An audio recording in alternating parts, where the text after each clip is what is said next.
کل شیء شہید، بے شک اللہ سبحانہ کے سامنے ہے ہر چیز. یہ مجوس ابھی تک پارسی جو ہیں یہ مجوس کے قریب ہیں، ایران میں زیادہ ہیں اور ایران سے آگے بہت دوسری جگہ ہے. کراچی میں بھی چھوٹی تعداد ان کی موجود ہے اور یہ اپنے مردوں کو چھتوں پہ ڈال دیتے ہیں. آ کر کے گدھ اور پرندے اور وہ نوچ نوچ کر کے لے جاتے ہیں. ألم تر أن الله يسجد له من في السماوات ومن في الأرض والشمس والقمر والنجوم والجبال والشجر والدواب. کیا تو نے نہیں دیکھا کہ اللہ یسجد له تمام تابعداری کرتے ہیں اس کے لیے. یسجدو کا لفظ من تو سجدہ کرنا ہے اور شرعی اصطلاح میں جھکنا ہوتا ہے، لیکن عمومی معنی جو ہے تابعداری اطاعت، یہاں بمعنی اطاعت ہے. سب کے سب جو ہیں چیزیں ہیں وہ سب اللہ کے لیے سجدہ کنا ہیں. ان اللہ یسجد له اللہ ہی کے لیے سجدہ کرتے ہیں، اطاعت کرتے ہیں، عاجزی کرتے ہیں. من فی السماوات جو کوئی کے آسمان میں ہے، ومن فی الارض جو کوئی زمین میں ہے، والشمس اور سورج بھی، والقمر اور چاند بھی، والنجوم اور تارے بھی، والجبال اور پہاڑ بھی، والشجر اور درخت بھی، والدواب اور جانور بھی. دواب دابہ کی جمع ہے. وما من دابۃ فی الارض الا علی اللہ رزقها. دابہ جانتے ہیں کس کو کہتے ہیں؟ دابہ کہتے ہیں جانور کو. اور آپ بھی جانور ہیں نا، اس لیے کہ جان تو رکھتے ہیں نا، تو جان والے کو جانور کہتے ہیں. کل ما یدب علی الارض ہر وہ چیز جو زمین پہ رینگ رینگ کے چلے وہ دابہ ہے. چاہے انسان ہے، چاہے حیوان ہے، چاہے پہیے کا نام گاڑی ہے اس کا نام دے دے، ہے دابہ. والشمس والقمر والنجوم والجبال والشجر والدواب اور یہ جانور بھی، یہ سب کے سب اللہ کے لیے اطاعت کرنے والے ہیں. دیکھیے ہر چیز اللہ کے ماتحت ہے، حکم کے ماتحت ہے اور سجدہ گناہ ہے. اب سجدے اور تابعداری کی مختلف کیفیتیں ہیں. انسان کی تابعداری کو فٹ سے محسوس کر لیتے ہیں کہ وہ اللہ کے لیے کیسے سر جھکاتا ہے، یہ بات آپ کے ذہن میں آتی ہے. لیکن سورج کیسے سجدہ کرتا ہے، چاند کیسے سجدہ کرتا ہے، درخت اور پرندے کیسے سجدہ کرتے ہیں، یہ اپنی اپنی کیفیت ہے جس میں وہ کر رہے ہیں. ہماری سمجھنے کی کیفیت نہیں ہے. ایک بات. دوسری طرف سے جن چیزوں میں نمو ہوتی ہے اور حرکت ہوتی ہے ان کے بارے میں آپ شعوری طور پہ کچھ اندازہ لگا لیتے ہیں. مثلا جانور ہیں، پرندے ہیں، چرندے ہیں، چرنے والے ہیں. ان کے چونکہ ان میں نمو ہے، تربیت ہوتی، بڑھوتری ہوتی ہے. اس سے آگے نباتات پہ آئیے، ان درختوں میں بھی تبدیلی آپ دیکھتے ہیں، پتوں کا گرنا دیکھتے ہیں. تو جن چیزوں آپ کے سامنے ان کی بڑھوتری ہوتی ہے، نمو ہوتی ہے، ان کے بارے میں آپ اندازہ کر لیتے ہیں. لیکن سخت مشکل ہوتی ہے جمادات کے بارے میں جو سالڈ ہوتے ہیں. پتھر جو ہیں، پہاڑ ہیں، یہ کیسے سجدہ کرتے ہیں؟ دراصل ان میں بھی حیات ہے. وَإِن مِّن شَيْءٍ إِلَّا يُسَبِّحُ بِحَمْدِهِ کوئی بھی چیز نہیں مگر اللہ کی تسبیح ہاں ہے. اب یہ جمادات کی تسبیح کیسے؟ اس کے لیے ذہن آمادہ ہونے ذرا مشکل ہو جاتا ہے. کیسے ہو گیا ذہن ہماری نہیں ہو جاتا. لیکن قرآن کریم جگہ جگہ کیا دکھاتا ہے؟ وَإِنَّ مِنَ الْحِجَارَةِ لَمَا يَتَفَجَّرُ مِنْهُ الْأَنْهَارُ بہت سارے پتھر ایسے ہیں کہ ان سے پھٹ پڑتی ہیں نہریں. پتھر جو پھٹ پڑتا ہے اور اس سے چشمے پھوٹنے لگ جاتے ہیں. یہ تو دیکھنے کے نہیں. حیدرآباد کوہستان میں ہے کہ نہیں چشمے، اور وہ چشمے کہاں سے نکلتے؟ پتھر ہی سے تو نکلتے. پھر آپ اس پہ غور کرتے ہیں کہ یہ پتھر تو ہے سطح سمندر سے 3000 فٹ کی بلندی پہ. پانی کی خاصیت یہ ہے کہ زمین کے نچلے تہ میں پانی، سمندر کے مطابق سطح برقرار دی کہیں بھی پانی ہو، لیکن یہاں 3000 فٹ کے اوپر سے چشمہ گل رہا ہے، یہ کہاں سے پانی آ رہا ہے؟ پانی نیچے تو جاتے، اوپر تو نہیں جاتا، کوئی فاؤنٹین تو نہیں ہوتا، لیکن آپ دیکھیں کہ ہے پہاڑوں میں چشمہ، ان سے پانی ابل رہا ہے۔ وَإِنَّ مِنْهَا لَمَا يَهْبِطُ مِنْ خَشْيَةِ اللَّهِ، اور بعض پتھر ایسے ہیں جو اوپر سے لڑک جاتے ہیں، من خشیت اللہ، اللہ کے خوف ہو گر۔ اب یہ سب ہے تسبیح ربانی، ان من شیء الا یسبح بحمدہ۔ یہاں پر علم ترا کا استعمال ہے، اس سے کیا یہ تنبیہ کے طور پر یہ بات غور کرنے کی بتایا گیا؟ نہیں، علم ترا کا صیغہ بہت زیادہ عربی میں استعمال ہے، علم ترا کیف فعل ربک باصحاب الفیل، یہ بطور تنبیہ کے کہ اس چیز کو ذرا ذہن میں لائیے، غور کر لیجیے۔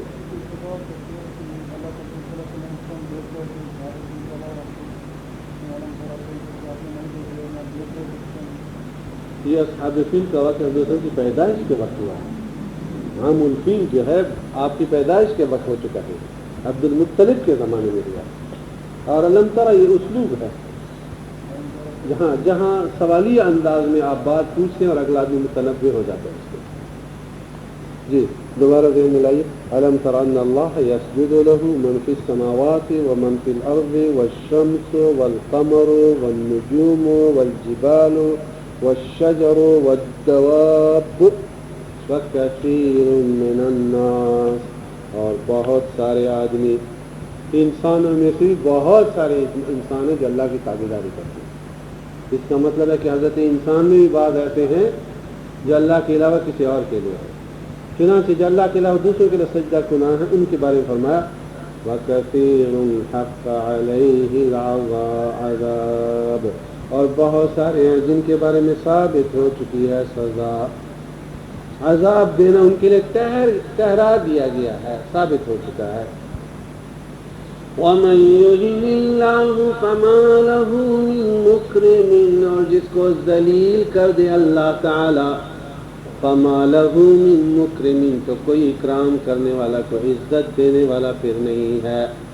یُہِنُ اہانہ سے ہے، توہین، ذلیل کرنا۔ وَمَن يُهِنِ اللَّهُ، اور جس کو ذلیل کر دے اللہ تعالی، فَمَا لَهُ مِن مُّكْرِمٍ، تو کوئی نہیں اسے عزت دینے والا۔ ان اللہ یفعل ما یشاء، بے شک اللہ کرتا ہے جو وہ چاہتا ہے۔ کہ اللہ سبحانہ کی کبریائی پہ ایمان آ جاتا ہے، اور اس سے انسان کو حوصلہ ملتا ہے کہ میرا ذات ایک بڑی ذات سے ہے جس میں ساری طاقت ہے۔ هذان خصمان اختصموا في ربهم فالذين كفروا قطعت لهم ثياب من نار۔ اس سے پہلے جو آیت گزر گئی اس میں دو گروہ ہو گئے، ایک ہے ایمان والے اور ایک ہے یہود، صابئین، اشرکو، مشرکین، یہ سب کافر لوگ۔ اور کافر اور ایمان ہمیشہ آپس میں ٹکراؤ میں ہیں، ایمان والے مانتے ہیں، کافر والے انکار کرتے ہیں، ان دونوں میں آپس میں ٹکراؤ ہے۔ قرآن کریم بیان کرتا ہے جو نہیں ماننے والے، انکار کرنے والے، ان کا انجام بھی ہم نے مقدر کیا ہوا ہے۔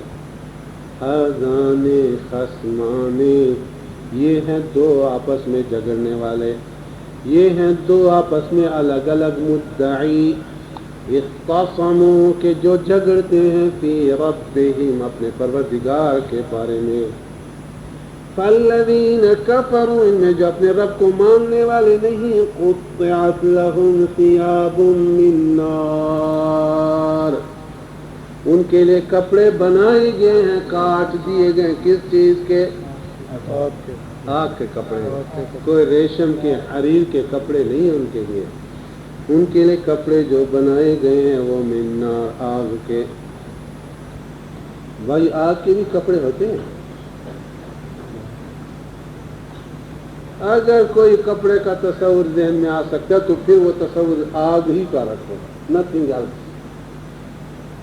یعنی اگر کپڑے جہنمی کے لیے ہو سکتے ہیں تو وہ بھی آگ ہی کے ہوں گے۔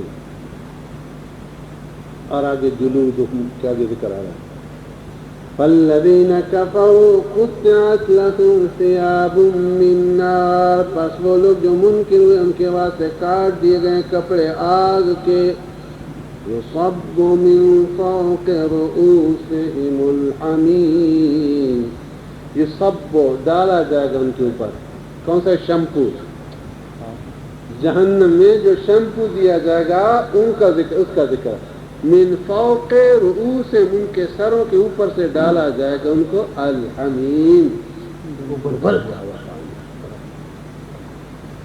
گرم گرم کھولتا ہوا پانی ان پہ ڈالا جائے گا، اور کھولتا ہوا پانی ایسا ہوگا یسحر بہ ما فی بطونہم والجلود، جس سے ان کی پیٹ کی چیزیں یعنی آنتیں اور کھالے یسحر سب گل جائیں گے، اتنا ہائی ٹیمپریچر کا وہ پانی ہوگا کہ پیٹ کے اندر کی آنتیں تک گل جائیں گے اور چمڑ۔ اب دیکھیں آگ میں اور اس کے اوپر پانی اور یہ سب جو گرمی ہوگی اس کی وجہ سے کھال جل جائے گی، لیکن اس سے پھر خوش نہ ہو جائیں کہ کھال جلنے اور آنتیں جل جانے کے بعد اب یہ ختم ہو گئے، شکر ہے موت تو آ گئی، نہیں، بدلنا جلودا غیرہا، ہم فوراً دوسری چمڑی ان کو پہنا دیں گے، لیذوقوا، تاکہ بار بار مسلسل ہر سیکنڈ میں وہ تکلیف کا مزہ چکے۔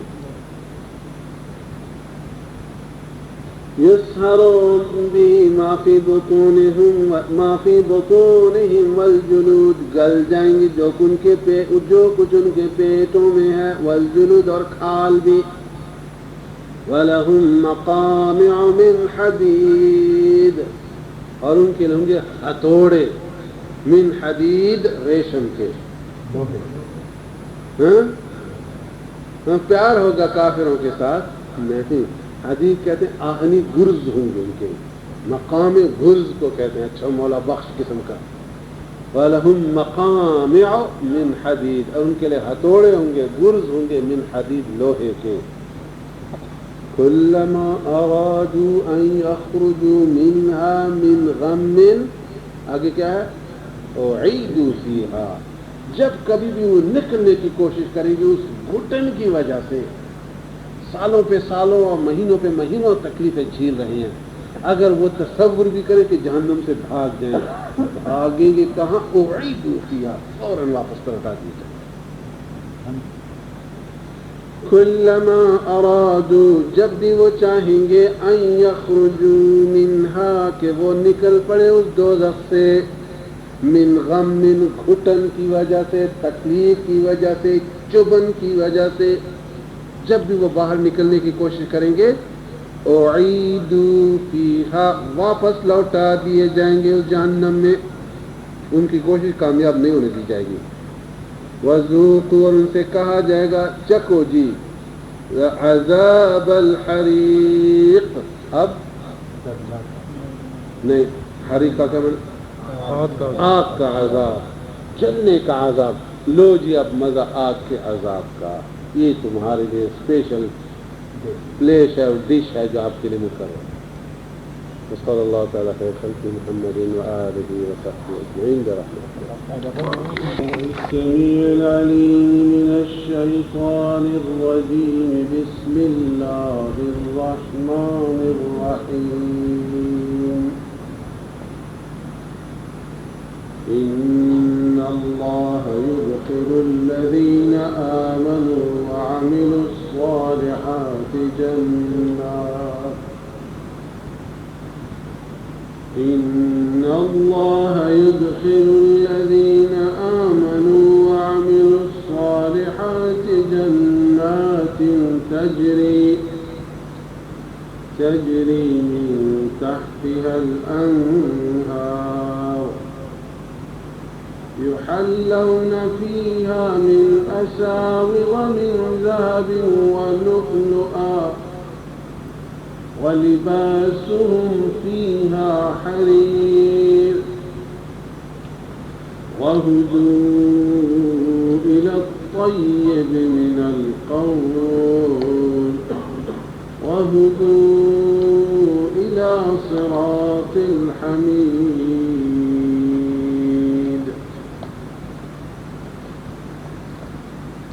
آغاز ہے آیت نمبر 23 اور آیت نمبر 24 سے، اور سورۃ حج کی آیات کریمہ ہیں آج کی اس نشست کے لیے۔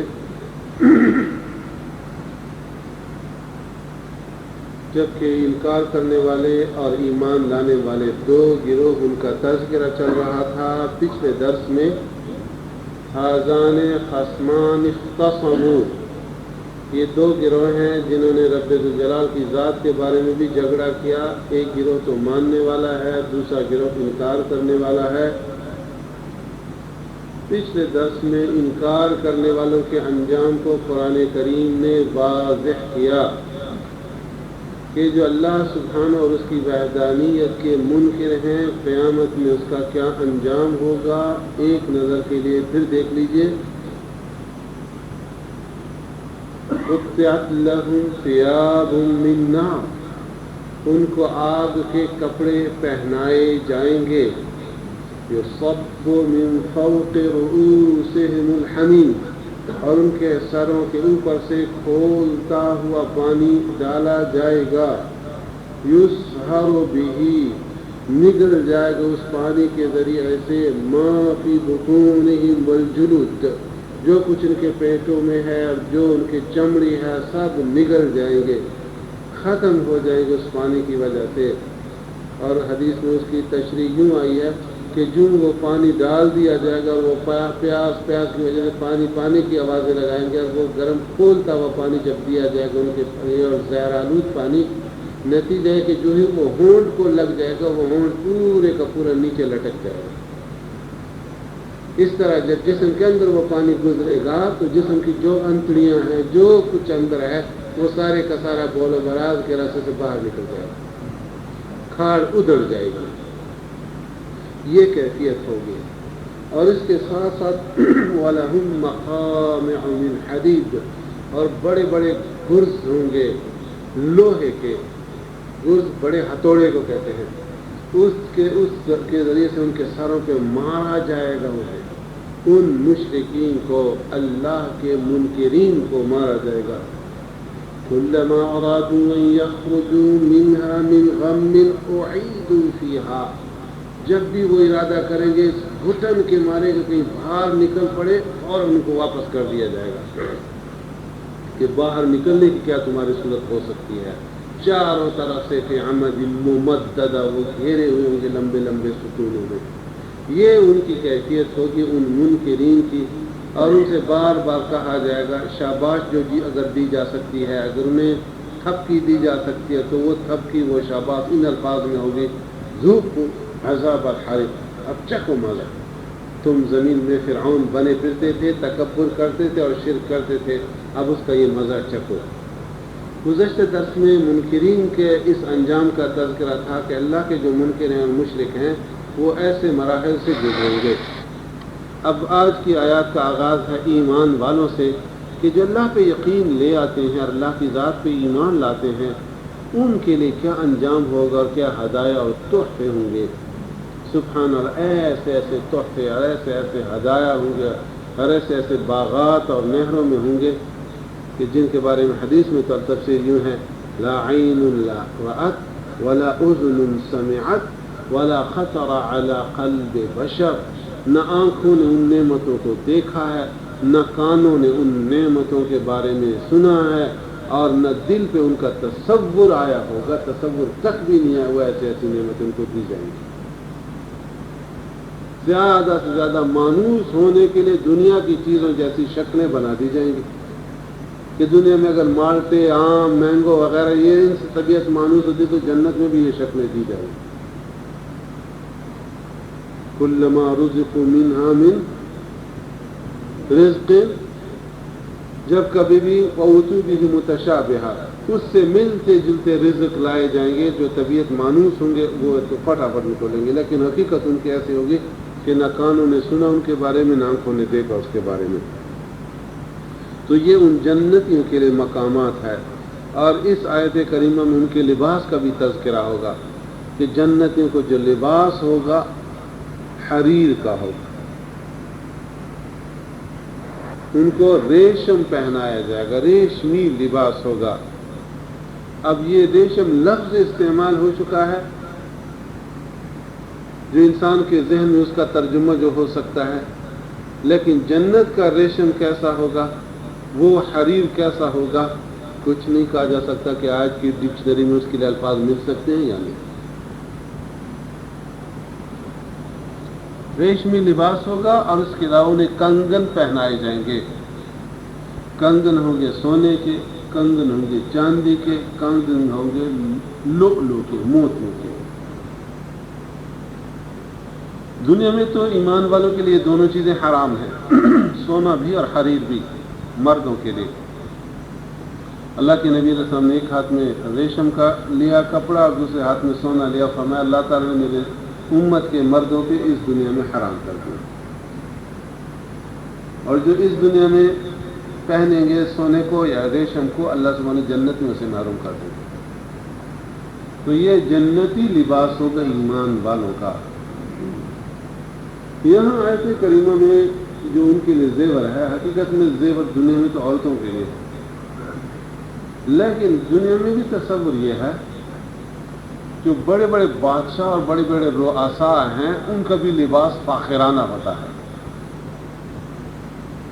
اس تفخر میں یہ ہے کہ بادشاہ لوگ بھی سر پہ تاج سجاتے ہیں، اس تاج میں ہیرے اور موتی ہوتے ہیں، اس میں سونے جواہرات ہوتے ہیں۔ اس طرح قدیم زمانے کے بادشاہوں سے لے کر آج تک بادشاہ کنگن پہنتے ہیں۔ تو چونکہ ایک شاہی اور VIP ٹریٹمنٹ ہے یہ، اسی طرح شاہی سلوک ہوگا جنتیوں کے ساتھ بھی جنت میں۔ اور آپ کو وہ حدیث یاد ہے کہ جب حضور کریم علیہ السلام ہجرت فرما رہے ہیں مکہ مکرمہ سے، غار ثور سے نکلے ابوبکر صدیق رضی اللہ عنہ کے ساتھ، اور اسما اونٹنی اور غلام اونٹنی لے کر آئے، تو آپ جب اس سفر ہجرت پہ روانہ ہوئے تو آپ کا تعاقب ہو رہا تھا، اس لیے کہ ہر ایک کو انعام کی لالچ تھی۔ اس تعاقب کرنے والوں میں سے ایک ہے سراقہ ابن مالک۔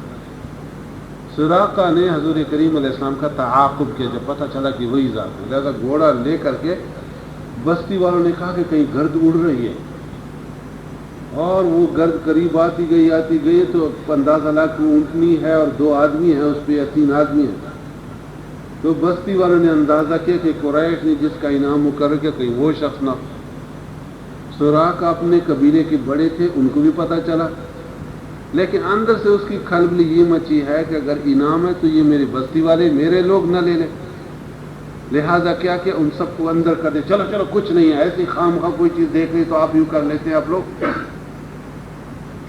تو سب کو جمع کر کے واپس دوبارہ بستی میں لے گئے کہ کچھ نہیں۔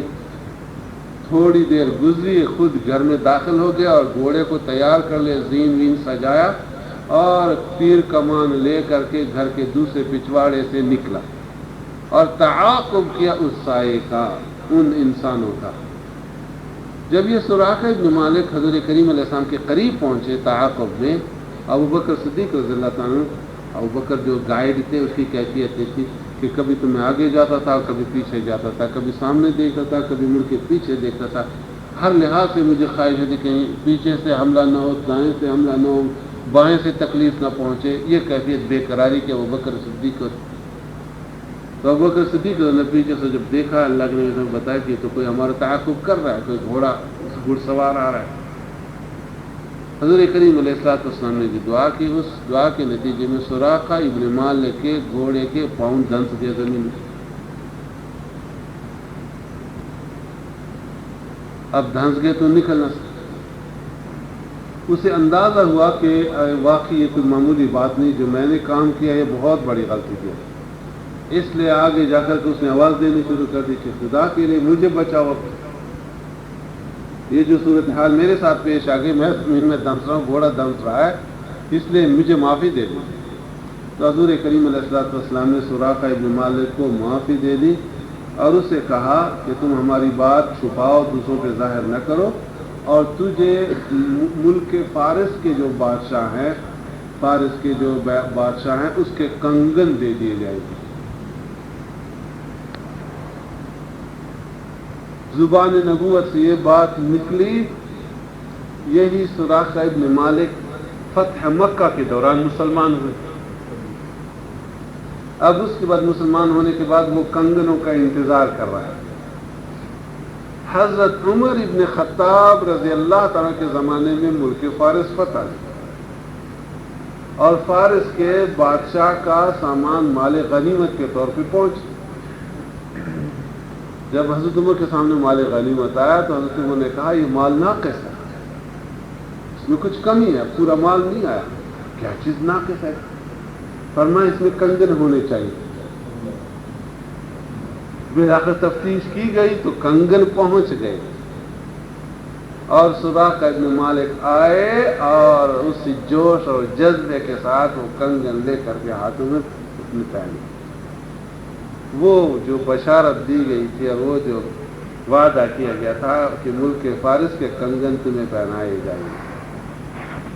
تو اس حدیث سے یہ ثابت کر رہا تھا کہ پچھلے زمانے میں بادشاہ لوگ کنگن پہنا کرتے تھے. اس امت والوں کے لیے یہ کنگن سونا استعمال کرنا یا ریشم استعمال کرنا ممنوع ٹھہرایا گیا. لیکن زیادہ دیر نہیں ہے, انتظار کیجئے جنت میں. چلو جنت میں پہنچ جائیں گے تو ساری یہ نعمتیں وہاں مل جائیں گی. یہاں ذکر ایمان والوں کا ہے کہ ایمان والوں کا یہ لباس ہوگا. دوسری یہ ہے کہ ایمان والوں کا طور طریقہ کیا ہوتا ہے, گزارنے زندگی کیسے ہوتا ہے. جنتی جو ہوتا ہے اس کا کیا طور طریقہ ہوتا ہے. قرآن کریم نے ان کی نشاندہی کی ہے وَهُدُوا إِلَى الْقَلْبِ, کہ انہیں رہنمائی اور گائیڈ کی چکی ہوتی ہے, رہنمائی کی چکی ہوتی ہے ان کو پاکیزگی کی طرف. ایمان والے جو ہوتے ہیں وہ سرشت کے لحاظ سے ایسے پاکیزہ ہوتے ہیں, ستھرائی ان میں ہوتی ہے, اور یہ ستھرائی مراد عقیدے کی ہے. اس لیے کلمۃ الطیب سے مراد ہے لا الہ الا اللہ محمد رسول اللہ. انہیں اللہ سبحانہ پہ ایمان اور اس کے رسول کریم صلی اللہ علیہ وسلم کی رسالت پہ ایمان نصیب ہو چکا ہوتا ہے. اس کے علاوہ ہدوء الی صراط الحمید, دنیا میں بھی تعریف والے راستے کے قریب پہنچ چکے ہوتے ہیں, ان کی گائیڈنس بھی ہو چکی ہوتے ان کے لیے. یہ ایمان والوں کی شان ہوتی ہے اور ان کے دن ایسے ہی گزرتے ہیں. یہاں یہ ذکر نہیں ہے کہ جو ایمان والے ہوتے ہیں ان کے پاس بڑی دولت ہوتی ہے, بڑا سرمایہ ہوتا ہے یا بڑے شان ہوتے ہیں, لیکن جو صفت یہ ہے کہ وہ سیدھی راہ پا چکے ہوتے ہیں اس دنیا میں, اور اس دنیا کے بعد اگلی دنیا میں سب چیزیں ان کے لیے سٹور ہو چکی ہیں, وہاں ان کو وہ چیزیں مل جائیں گی. یہاں تک بات چل رہی تھی خصمان اختصموا, وہ دو گروہ جو الجھ پڑے اللہ سبحانہ کی ذات کے بارے میں. تو ایک گروہ نے تو ایمان لایا, یقین لایا, اور دوسرے گروہ نے انکار کیا. یہ مسئلہ دونوں کا ختم ہوا. اب اگلا پیراگراف آج کی آیات کریمہ میں جو سامنے ہے وہ سجدہ پیچھے گزر چکا ہے پچھلے ہفتے میں. جی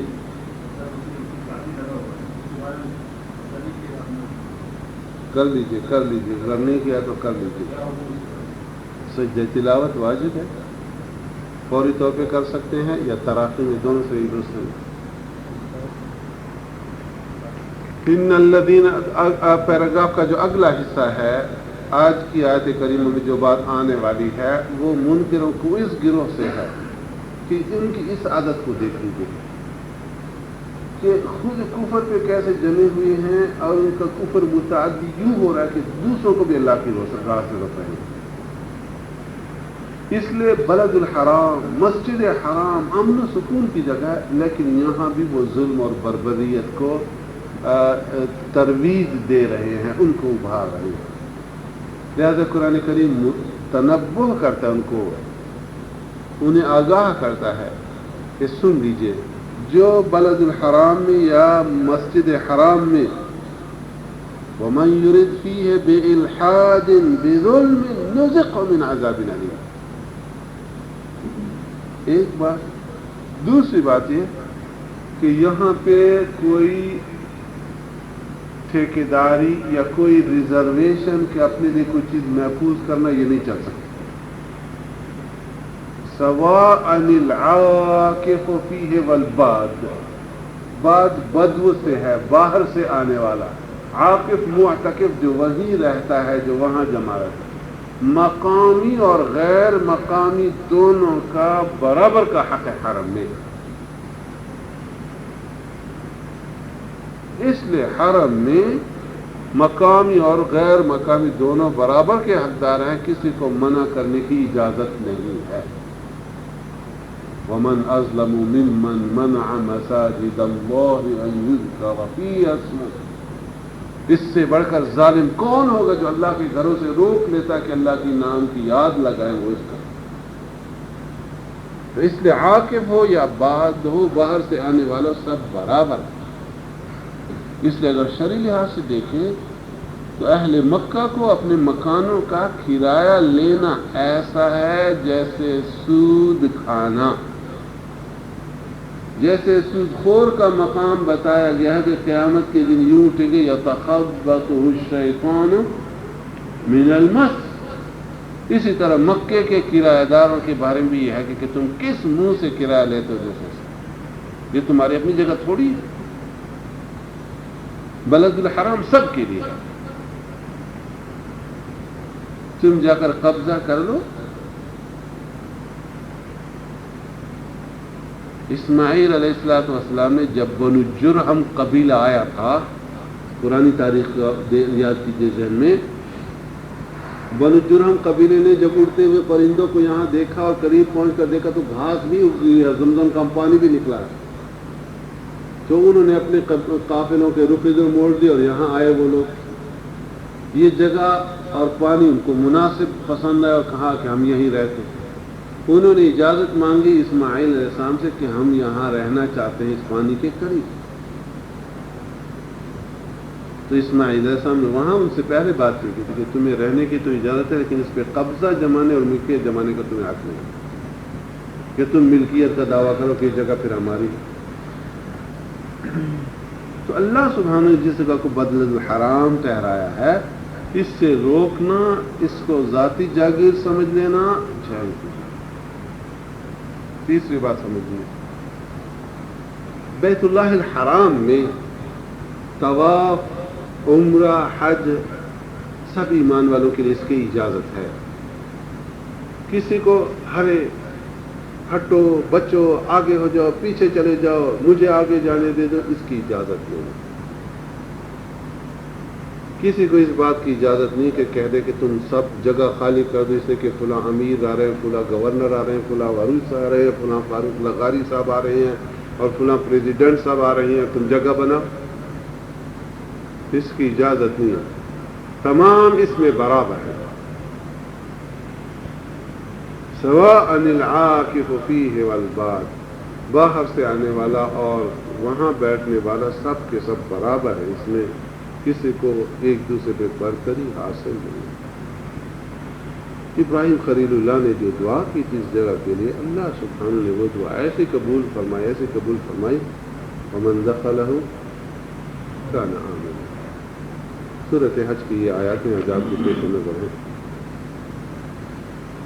ان اللہ يدخل الذین آمنوا وعملوا الصالحات، بے شک اللہ داخل کرے گا ان لوگوں کو جو یقین لائے اور جنہوں نے بھلائیاں کی، نیک عمل کیے۔ آیت نمبر 23 ہے، 23، جنات تجری من تحتها الانہار، بہتی ہیں ان کے نیچے نہریں، یحلون فیہا، زیور پہنایا جائے گا انہیں، یحلون حلیے سے ہے، حلیے کہتے زیور کو، گہنا کو، جیولری کو، یحلون انہیں حلیہ پہنایا جائے گا، زیور پہنایا جائے گا۔ اور زیور بھی کس چیز کا؟ اساورہ، اساور جمع ہے، واحد اس کے سوار، سوار کہتے ہیں کنگن کو، سوار کہتے ہیں کنگن کو، اس کی جمع اساور ہے۔ سوڈان میں ایک بہت بڑے آدمی گزرے ہیں اور پریزیڈنٹ بھی تھے ایک زمانے میں، اس کا نام کسی کو یاد ہے؟ سوار سے شروع ہوتا ہے، سوار الذہب نام تھا اس کا، جنرل سوار الذہب، سوار الذہب جو تھا، سونے کے کنگن اس کا نام تھا۔ تو سوار و من کنگن کے یحلون فیہا من اساور من ذہب پہنائے جائیں گے ان کو سونے کے کنگن واللؤلؤ اور موتی کے کنگن تو موتی کے کنگن ہوں گے اور سونے کے کنگن ہوں گے. سورۃ نساء میں ہے کہ فضہ کے کنگن ہوں گے، چاندی کے کنگن ہوں گے.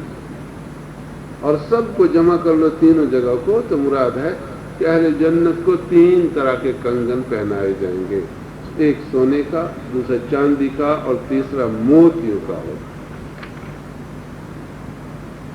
وَلِبَاسُهُمْ فِيهَا حَرِيرٌ اور ان کی پوشاک اس جنت میں ہوگی حریر. کیا چیز؟ ریشم. جنت میں ان کی پوشاک ریشم کی ہوگی. وَهُدُوا إِلَى الطَّيِّبِ مِنَ الْقَوْلِ اور ہدایت کی گئی ان کو ستھری بات کی، ان کو ستھری بات کی رہنمائی کی گئی ہے، ہدایت ہو گئی ان کو. طیب من القول لفظی معنی آپ نے کیا ستھری بات، پاکیزہ بات. مراد اس سے ہے کلمہ طیبہ کہ ان کے دلوں میں توحید اور رسالت رچ بس گئی ہے. وَهُدُوا إِلَى صِرَاطِ الْحَمِيدِ اور ان کو اس راستے کی ہدایت کی گئی ہے الحمید جو لائق حمد ہے، لائق تعریف ہے. تعریفوں والے راستے کی ان کو ہدایت کی گئی ہے. اور تعریفوں والا راستہ کون سا ہے؟ اسلام. وَرَضِيتُ لَكُمُ الْإِسْلَامَ دِينًا الْيَوْمَ أَكْمَلْتُ لَكُمْ نِعْمَتِي وَأَتْمَمْتُ عَلَيْكُمْ نِعْمَتِي وَرَضِيتُ لَكُمْ الْإِسْلَامَ دِينًا وَمَنْ يَبْتَغِ غَيْرَ الْإِسْلَامِ دِينًا فَلَنْ يُقْبَلَ مِنْهُ وَهُوَ فِي الْآخِرَةِ مِنَ الْخَاسِرِينَ. تو یہ ہے صراط الحمید. وَهُدُوا إِلَى الطَّيِّبِ مِنَ الْقَوْلِ اور ہدایت ہو گئی تھی ان کو پاکیزہ کلمے کی، ستھری بات کی. وَهُدُوا إِلَى صِرَاطِ الْحَمِيدِ اور ہدایت کی گئی ان کو ستھرے راستے کی. إِنَّ الَّذِينَ كَفَرُوا وَيَصُدُّونَ عَن سَبِيلِ اللَّهِ وَالْمَسْجِدِ الْحَرَامِ بے شک وہ لوگ جو منکر ہوئے وَيَصُدُّونَ عَن سَبِيلِ اللَّهِ اور وہ روکتے ہیں اللہ کی راہ سے لوگوں کو، خود بھی کافر اور دوسروں کو بھی کفر پہ مجبور کر رہے ہیں، اللہ کی راہ سے روک رہے ہیں. وَالْمَسْجِدِ الْحَرَامِ اور مسجد حرام سے روک رہے ہیں، اس کے داخلے سے روک رہے ہیں تاکہ مسلمان عمرہ ادا نہ کر سکے. الَّذِي جَعَلْنَاهُ لِلنَّاسِ سَوَاءً وہ مسجد حرام جو بنائی ہم نے سب لوگوں کے واسطے. سواء العاکف فیہ والباد برابر ہے اس میں رہنے والا بھی اور باہر سے آنے والا بھی. عاکف عکوف جھک جانا، رہنا، ٹہر جانا، اس سے اعتکاف ہے. کچھ دیر کے لیے کہیں ٹھہر جانا اس کو اعتکاف کہتے ہیں. اس بیٹھنے والے کو معتکف کہتے ہیں. تو جو وہاں رہنے والا ہے اور اس کے مقابلے بعد بدو سے ہے، باہر سے آنے والا، صحرائی، باہر کا ہو یا لوکل ہو، سب اس میں برابر ہے. وَمَن يُرِدْ فِيهِ اور جو چاہے گا اس حرم میں، یرید ارادے سے ہے، نیت، کوشش، چاہت. وَمَن يُرِدْ فِيهِ اور جو چاہے گا اس حرم میں بِإِلْحَادٍ ٹیڑھی راہ کو. الحاد ملحد،